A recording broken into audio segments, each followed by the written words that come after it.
The future and the trouble coming in. Flock on 41. Who you watching now? Flock on 41. What you selling us now? One hand says protect, one hand says control. Flock on 41. It cuts both ways, y'all. Folks get split right down the middle. One side pushing progress, one side holding ground. Arguments keep flying while the truth just gets drowned. That's why I built Unite the Divided, a place to sit and talk it out. Southern Indiana voices, hear both sides before we shout. I ain't blind to the break-ins, I ain't blind to the big. Hello, folks. Chad here, fresh back from Alaska. Hadn't seen y'all in a while. Thanks for tuning in. Had several things come across my mind while in Alaska, and several things since kind of returning. And I'm going to get right into something I posted here this morning, if I can get it to format right on my screen here. So right before we went to Alaska, we had a great trip, by the way. Weather was fantastic. Couldn't have drawn it up any better. I had sat down with a friend of mine, Jason Greer, who his logo is down here on the left side of the screen. I want to thank him for all that he does for the program. And actually going on a hunting trip with him later this week. So appreciate that, Jason. And also to his brother, Mel. Looking forward to that greatly. Anyway, posted here this morning on the Unite the Divided podcast Facebook page. If you're not a follower of that page, please look us up. Like, share, comment, check out the videos. So try to post all of these there. So the post goes something like, there are clear pros to flock safety, but there are also potential cons. And, you know, one of the things that going way back into post 9/11 days, I've been strongly against the Patriot Act from the beginning. It was kind of the beginning of the end of our freedom, if you ask me. Meaning it just gave Big Brother and the government opportunities and basically any excuse possible to pry on our private conversations, to follow us on social media, and to censor us and shadow ban us whenever we're not speaking things that they want us to speak. That's absolutely happened. It's happened to countless friends of mine. Dr. Roy Arnold was taken down off of Twitter before it was bought by Elon. I've been shadow banned and blocked on Facebook. I'm not allowed to put any advertising on Facebook because of my political views. And I don't, here's the thing. I don't consider the flock conversation political really at all. I think flock is a technology. It's a technology that can have a significant amount of good things happening. This Facebook post that I created this morning was basically a post from Evansville Watch, which is in Southern Indiana, is a really good Facebook page if you like kind of tracking certain topics. I think they're really good at following whenever law enforcement or fire is called to a scene, and that they comment and share that on Facebook, which I think does a service to many people. But this particular one from 9 hours ago, which would have made it about midnight yesterday, Monday. I'm sorry, I've got jet lag, so if I say some wrong days or hours, just bear with me. We got in about 5 a.m. yesterday morning, so it's been a little bit of a whirlwind. But so the post from Evansville Watch is shots fired, person wounded. Obviously, there's a lot more to it than just that, but the follow-up at about the same time update, it says unclear exact coordinates of where the victims and shots were fired, but radio traffic is mentioning Delaware and Garvin in Missouri near Delaware School. Followers in the area report they've heard things They said there is a suspect car that fled the area, and EPD has the description and the plate. Now, we could suggest or think that they got the plate from someone who wrote it down and called that in. That could possibly have happened. But we also, just driving around, it's pretty clear that we have more flock cameras in this area than we were originally told. And I think that number will increase if the powers that be just continue allowing that to go on. And so part of this conversation for me is the pros and the cons of flock technology. What I will say is, in this particular case, obviously flock has given the police a lead and a description, but it really didn't prevent anything from happening. And I think a lot of the, kind of my big rub one way or another right now are the short-term gains and the speed at which we can do things with flock technology and the advancements in surveillance technology as a whole.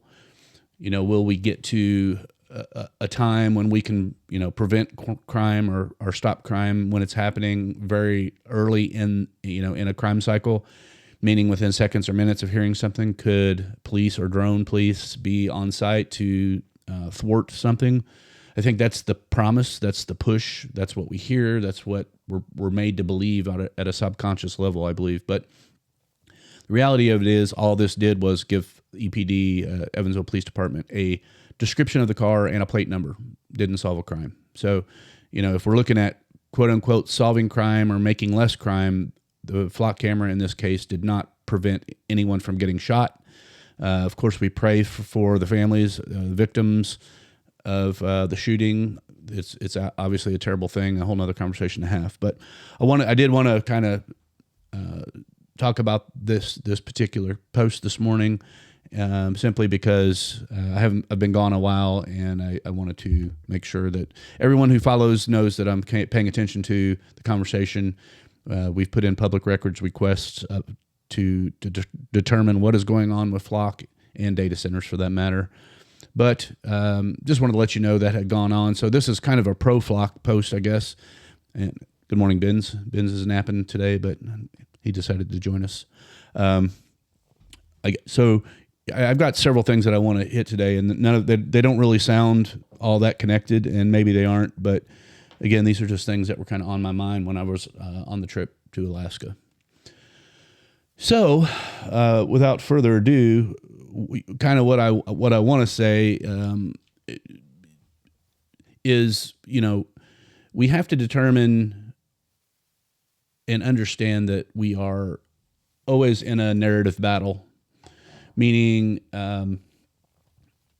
we hear things on the news, we hear things from our friends, we hear things from local governments, and I think the thing that I have always tried to do is get what's closest to truth and to make my decision as to, my own opinion based on what I think is closest to truth.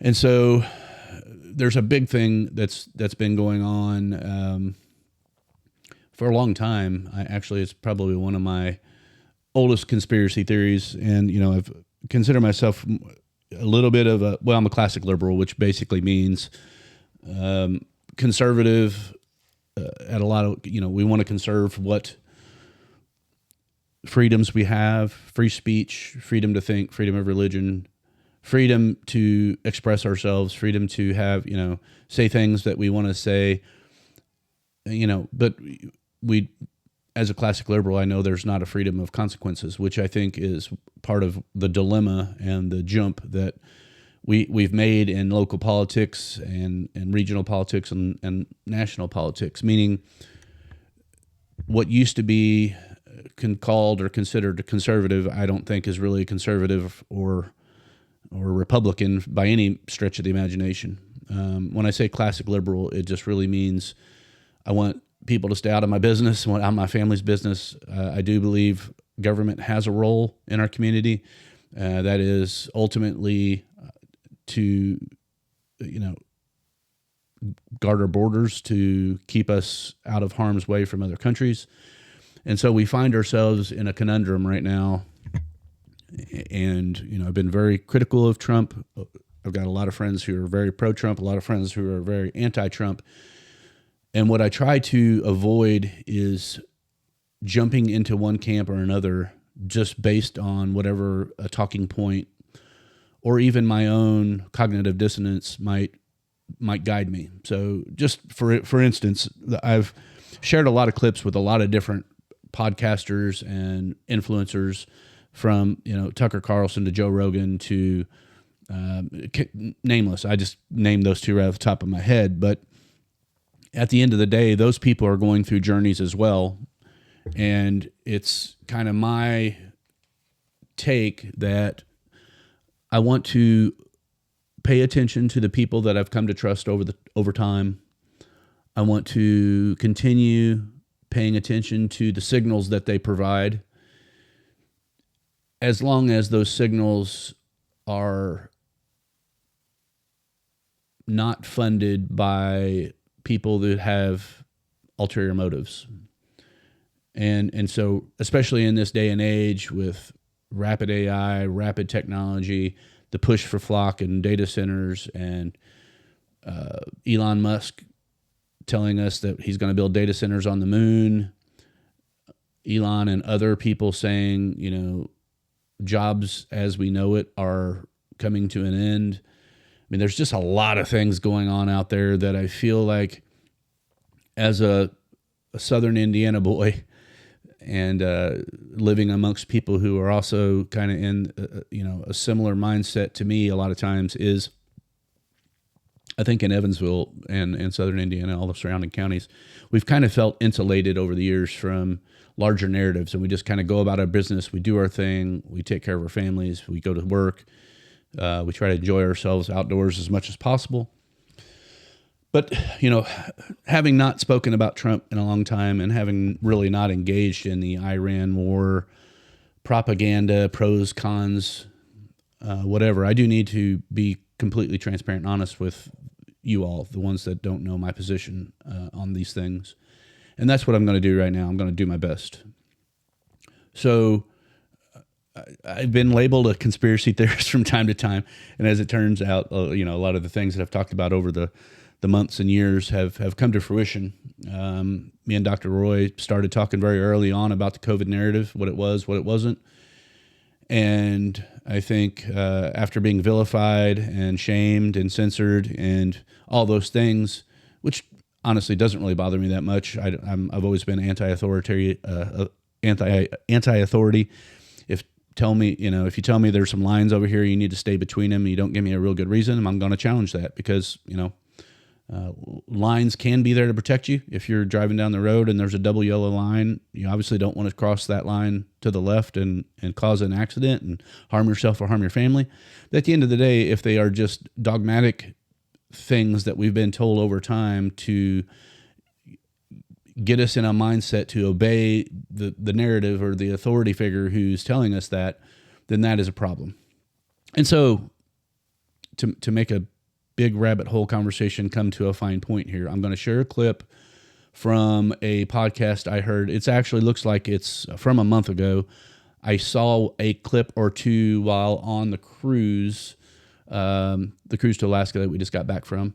And I wanted to share these first couple minutes of this podcast just to, I think, since I'm rambling a little bit and jet lag, to kind of fine tune one of the arguments that I've been listening to for a long time about what Trump is, what Trump isn't, what Iran is, what Iran isn't.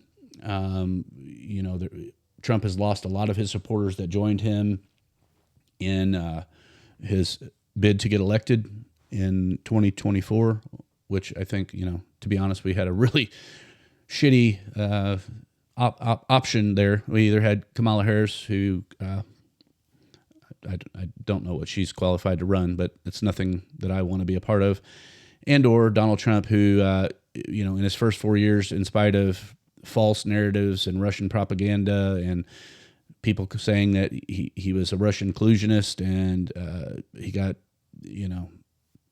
put through years of trial and all to find out that all that was a lie. That was another one of those things that early on I said the Russian propaganda and the whole thing was a hoax. But anyway, so I've, in my mind, whenever Trump did what he did, and he has been very,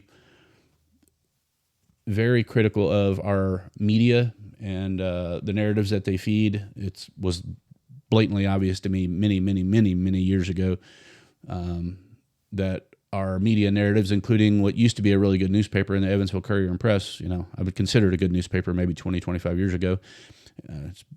I quit subscribing a long time ago. My wife resubscribed because there was a couple things that she liked paying attention to. And even she, as someone that came from the left coast in Seattle, got worn out from the one-sided narratives and what was an obvious biased viewpoint from Evansville Courier and Press. Anyway, so let's get into this clip, and I want to share the clip, and then I don't know how long I'll share, but just whenever it makes sense to stop.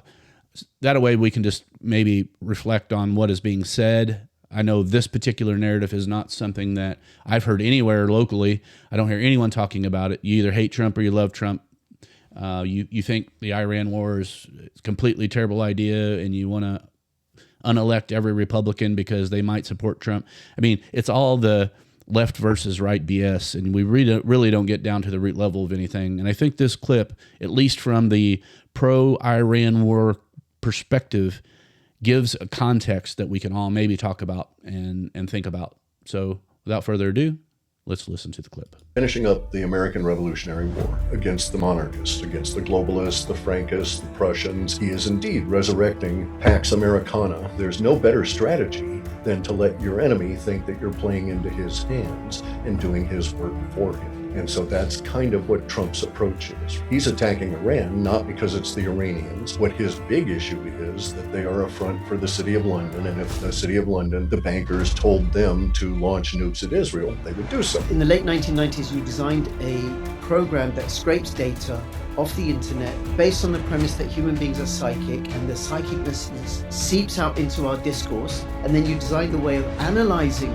those conversations that turned out to be remarkably predictive. And then I discovered they were deliberately polluting my data streams, trouble to get anything out of it. So it was an attack. Hey, Cliff. All right, so I don't know how long that went on. It was 54 seconds. So this Cliff High gentleman, who I just recently came across, touches on another narrative that I'm following in the whole Trump versus anti-Trump narrative, and what Trump is and what Trump isn't. The first term of Trump's presidential term, I would suggest he was anti-globalist, and I'm very anti-globalist. I very much was though I didn't run around saying "Make America Great Again" and trumpeting that a lot. There were a lot of things built into that I really do appreciate, and think that as far as an anti-globalist perspective, which again, I'm not anti other people around the globe, but I am very much concerned that, at least politically, for the last several decades, we have not been looking out for the best interests of American people. And that goes down into multiple rabbit holes, whether you are pro-Israel, anti-Israel, and let's not construe that with anti-Jewish or pro-Jewish.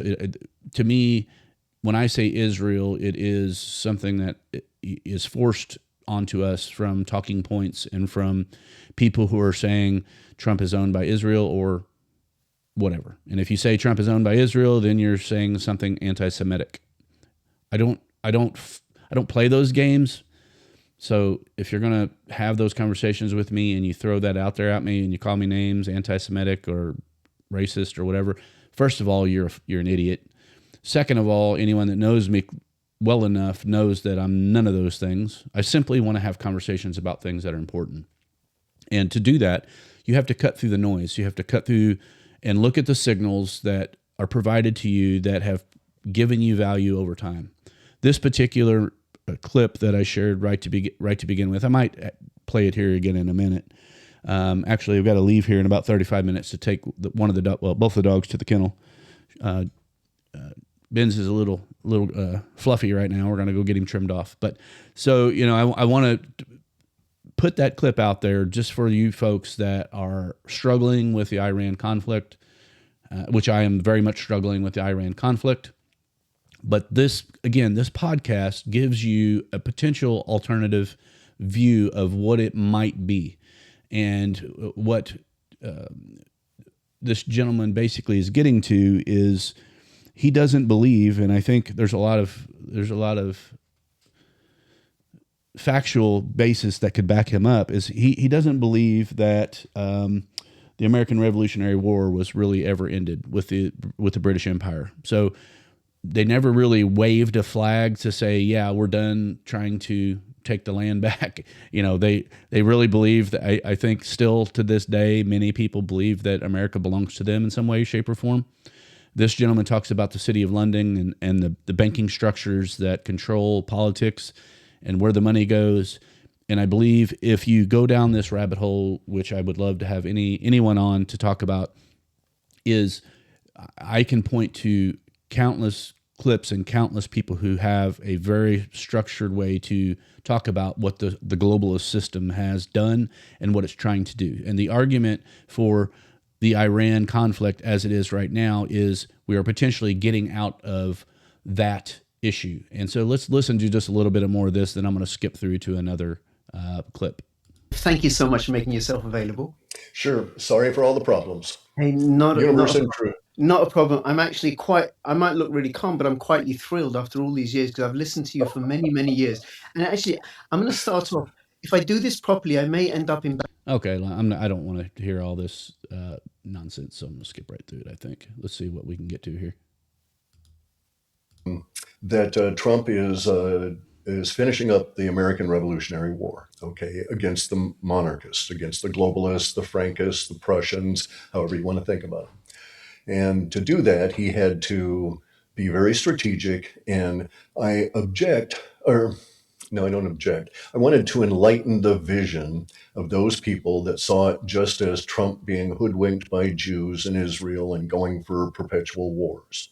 That is not the situation at this time. It's going to appear that way for perhaps another 10 or 12 months.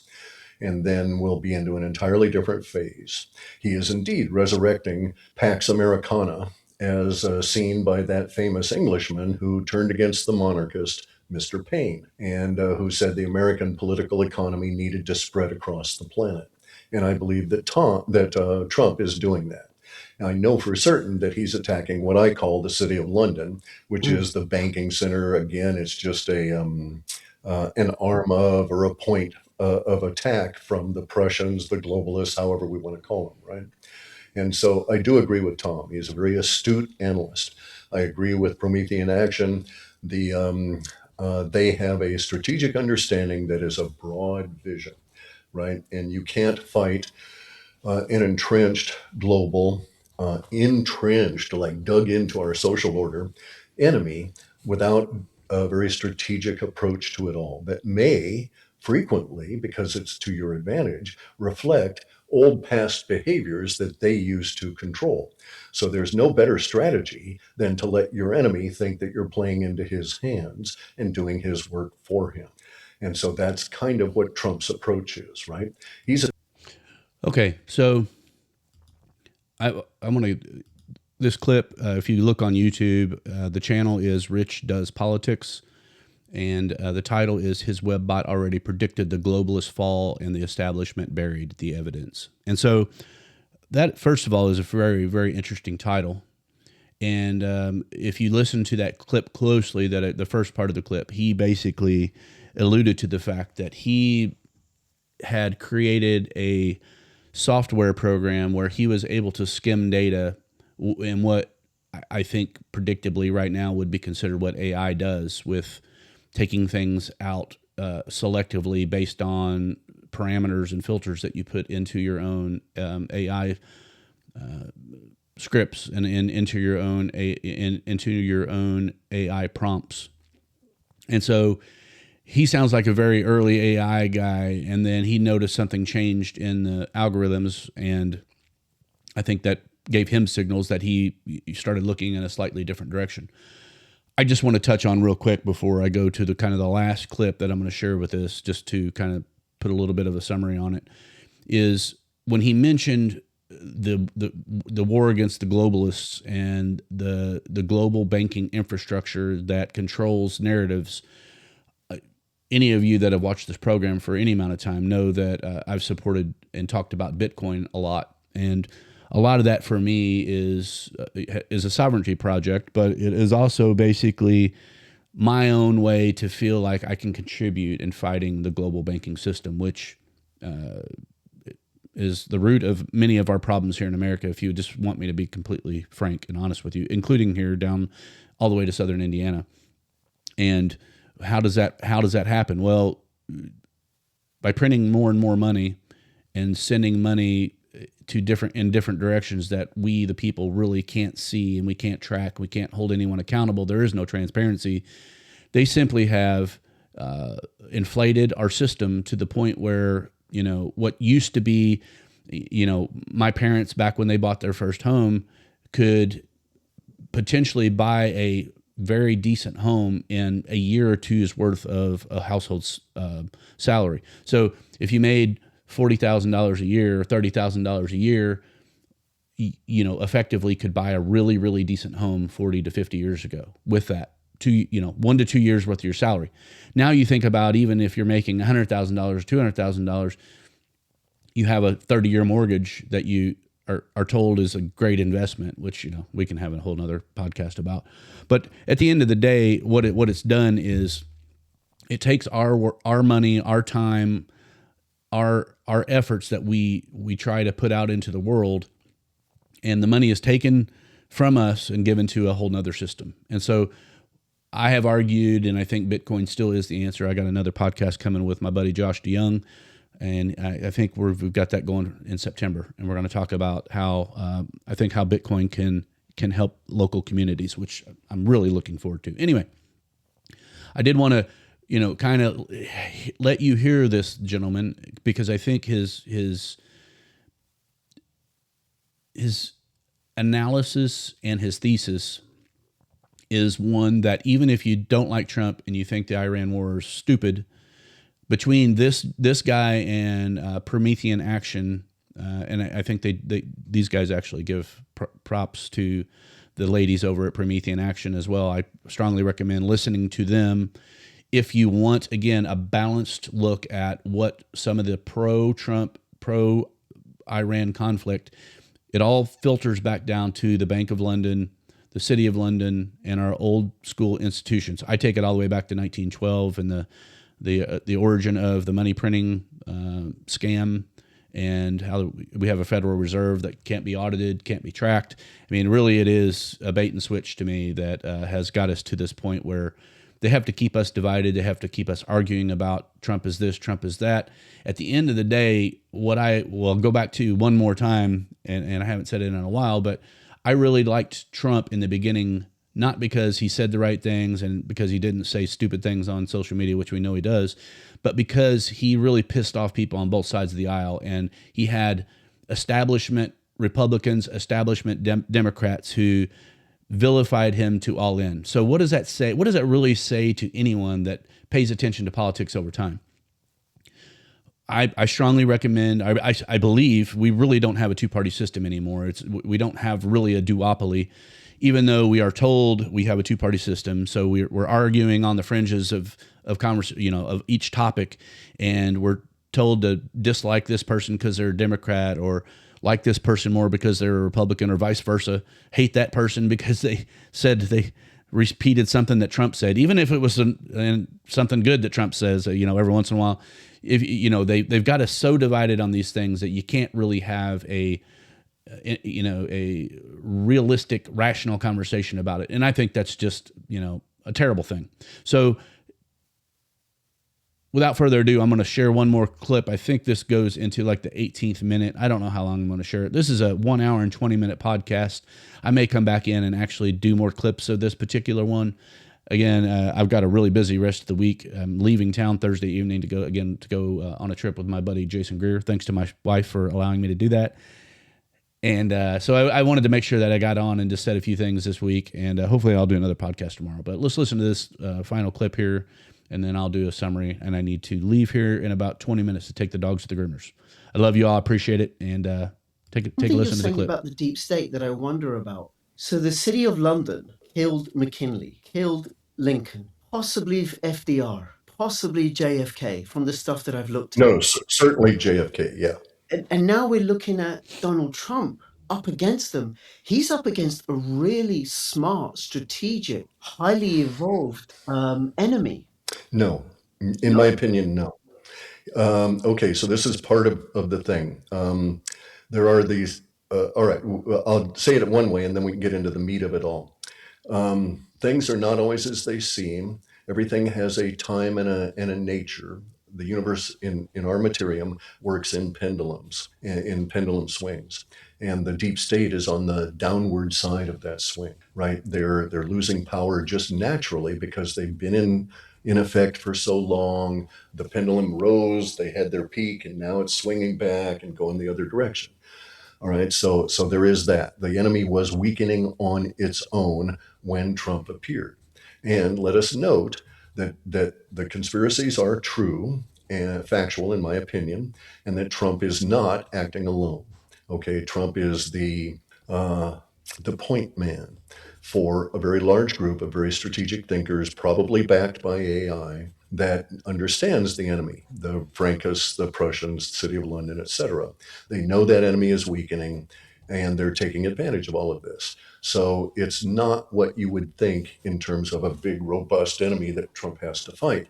Also, there are cautions in the language between these enemies, between Trump and all of the people that he fights. In those cautions, he has presented language that they understand that his death unleashes holy hell on them, that the world that his death would create is not the world that they can manage and control.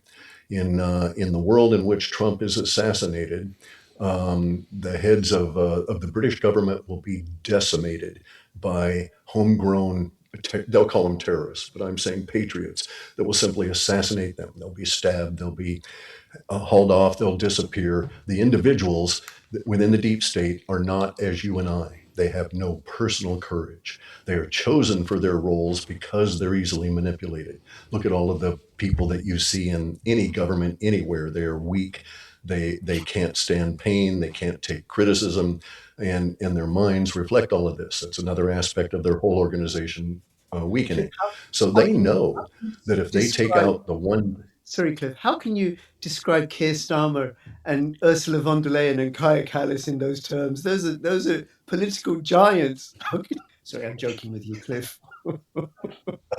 Yeah, but they're a political giant because of the organization underneath them, not because of their own personal magnetism, charisma, intellectual power, or physical power, right? Or and so integrity. this is the reality of the world that we live in, right? They have no. So the reality of the world that we live in. I think that's a pretty good place to stop.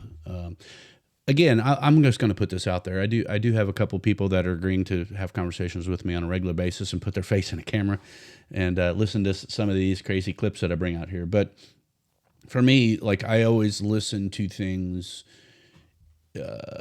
and I question them even because sometimes they sound too good. Like this particular thing that I'm listening to fits an optimist vision that I have of where we are right now. And I think the pendulum swing is fairly obvious. If you can recognize kind of what's been going on in the world for the last 30 years. And, I've been following the globalist movement for a very long time, back through Bilderberg, New World Order. And it's something that it's not a conspiracy theory. It's absolutely, global governance and people coming together at the highest of levels to take control of things. And so here's one nuanced thing that I want to make sure I pinpoint here, and I want to have future conversations about it. This is very much on the cusp of I think the 10 vectors of tyranny that I've been trying to talk about and fight, I've narrowed down to like 5, and I don't know where I have it written currently. But one of the things here that I use daily is, using AI to fight AI. And I know it's a really crazy subject and topic to say, that you got some people that don't want data centers, and it's all negative all the time. What this guy said, and I believe it to be true, is he pinpointed AI intelligence versus our enemies. And so he's kind of put a battle line in the sand. And so if you're an anti-technology person and an anti-AI person, because it's included in the data center conversation, then I just want to caution you a little bit here about, potentially what you're trying to fend off. Now, AI is coming. The technology is here. It is not stopping. It will not stop. Even if we can keep a data center from going up in our backyard, which I absolutely am for keeping AI data centers out of our backyard. I'm against AI data centers that would make energy prices much higher for us. I'm against AI data centers that would rob water supplies. And I am 100% on board with any committee, local or national, to find where if those things are actually happening, give us some proof and let us either try to solve the problem or just stop them altogether. Side note, Elon Musk is talking about building data centers on the moon within the next year or two. So, we're talking about a very narrow window. I think that data centers are even going to be required here on the planet. And so we have to weigh what we're dealing with here. Okay. So I haven't taken the AI versus our enemies too public just because I feel like it's such a nuanced rabbit hole that most people won't even understand it. But I absolutely use AI every day to scrape information that I think will be helpful to moving us towards a human flourishing moment. I want to take it back to, the original podcast was kind of a us versus them thing, America 2.0, but it was very much is hopefully moving us towards a new Renaissance period, and a Renaissance period that we are less and less slaves to a system and to a globalist banking corrupt system, which I absolutely believe we are completely trapped in. But the pendulum swing that Rich talks about here, I think is super important, and I will not ignore that signal. And again, so Cliff High, I think, is one of the new guys that I'm going to start paying attention to here, and I'll be sharing more clips. I'm trying to go through all of this in my head, hopefully, folks, so you don't, like you, when I say you, I mean the tens or hundreds or however many of you that end up listening to this podcast. I know you don't have the time to really analyze all the stuff that's going on, and you're listening to people who are giving you what they want your opinion to be. I'm not trying to give you what I want your opinion to be. I want you to see some of the same information that I see, to understand I have questions about both sides of the narrative, and I absolutely think that we have a pendulum swing. We have an opportunity to take our system back. And Cliff says Pax Americana. So you should look up what Pax Americana is. I've run out of time. I got to leave here in the next 5 minutes. Please do your own research. If you're listening to this, I know you're curious about things. I know you're wanting to understand what is truthful, what is not truthful. Again, I feel my role here is to sometimes bring signals to you that you might not see, because I just happen across them. And I have done diligence on the people that I share. I shared a lot of clips with Tucker Carlson, not because I believe everything that he says. He's gone very much one way right now, and it's the same thing with Candace Owens and all these different people. What I find interesting is whenever a Tucker Carlson has an audience, a huge audience, a Charlie Kirk, huge audience, they then become enemy number one for the globalist narrative. And I believe, in my own opinion, what happened to Charlie Kirk is a something that we should never ever forget. We should never forget the time and the place, and I believe the power that Charlie Kirk had in his potential to change this narrative. He was ahead of much of the narrative. He was getting offered the word on the street is he was offered over $1 billion by some group out of Israel. And let's not say Jewish people. There are very specific segments of Israel, just like there are very specific segments of America. If you believe in a two-party system, you got Republicans, Democrats, you got one side and the other side. Now, this particular conversation kind of cuts through the middle of that. I think we have a uniparty. I don't think we have much choice between left or right, but that's neither here nor there. I want you to know that I'm paying attention to this, and I plan to stay involved at this high level, because here's why. And a 2-minute summary.